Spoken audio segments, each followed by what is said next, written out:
money makes money. Growth versus value stocks. Growth versus value stock. So if you have a growth stock, and I'm gonna just break this down simple, stupid like.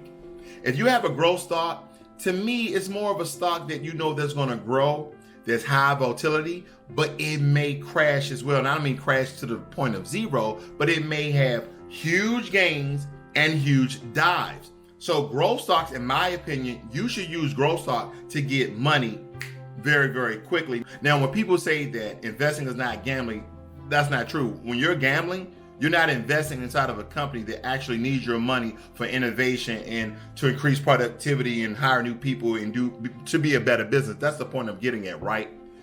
When you put money into a company, they want to make more money for them, and then they're going to break you off something proper, right? They're going to give you your dividends. They're going to give you the growth in the stock. But depending on how volatile, because of all the changes they may have in the company, that is how, when you see stocks do this, right? They may be always doing things to increase the value of their stock. Now, stocks that, when we look at value, when I look at value stocks, I really look at ETFs and index funds, right? ETFs are those exchange traded funds. That is when I look at value. Those are the stocks where you look at that 5-year trend, right? And you see the stock going like this, right? Those small dips, but it continues to grow. Those are the value stocks that I like to put my money in. But maybe you have an extra $5,000, maybe $1,000, and you just saw a really popular IPO that released, something like your Beyond Meat, right? Remember Beyond Meat came out, I think it gained, I don't know the exact number, like 640 points. So people who put their large investment down, they made tons of money. Now that first week, that stock was like, woo! And then it did, woo! And now it's slowly leveling and calming down. Those are growth stocks. Now, when Beyond Meat comes out with another product, because right now they have the crumbles of beef, not crumbles of beef, but crumbles of plant-based beef, and then they have the Beyond Burger and they have their sausages. Now they come out with other products, I don't know, like bologna, they come out with ribs. I do hope they come out with some ribs. I would love some plant-based ribs. Now, if it tastes anything like their burgers, they're gonna be good. Because their burgers, it fooled me the first time. Okay, anyway, I'm off topic. But the point I'm making is you understand, I just want you to understand the difference between a growth stock and a value stock in very layman terms, right? They have all these intricate ways of how they may explain it. But the way I look at a growth stock is the potential of growth, okay? The potential of growth. Now, you do have long-term growth stocks. A company like Apple, a company like Amazon, a company like Google, right? Because they always coming up with new products and new services, right? And so by doing so, their stocks continue to grow up. But the trend with them are, because they're technology companies, right? They are merchandise companies.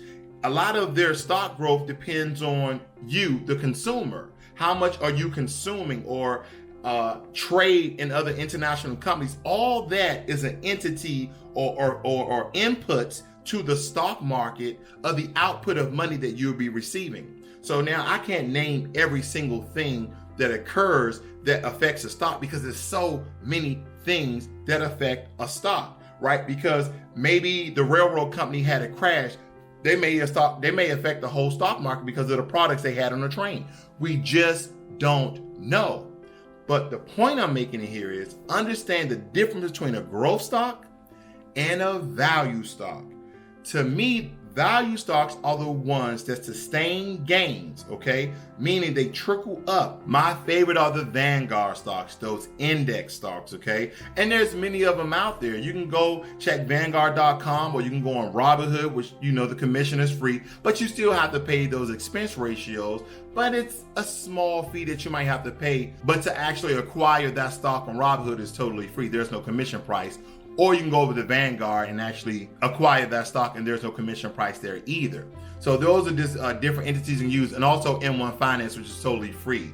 All of these platforms that carry the Vanguard stock are free, but you still have to pay that expense ratio yearly, and it's a really nominal fee. It's not even 1%, guys. Most of their index funds and ETFs funds are less than 1%, and I'm talking about fractions of it, like 0.05%. I'm off of it.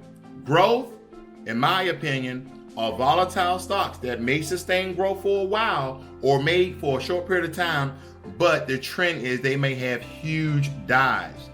Value stocks are the ones who are consistent, that hold their value over time. Those ones that either look like this, they may trickle up. It's slower, it's safer, because they have more value. This is Ross World. Learn money and be inspired. And what do you want out of life? You want value, or you want growth, or you want both?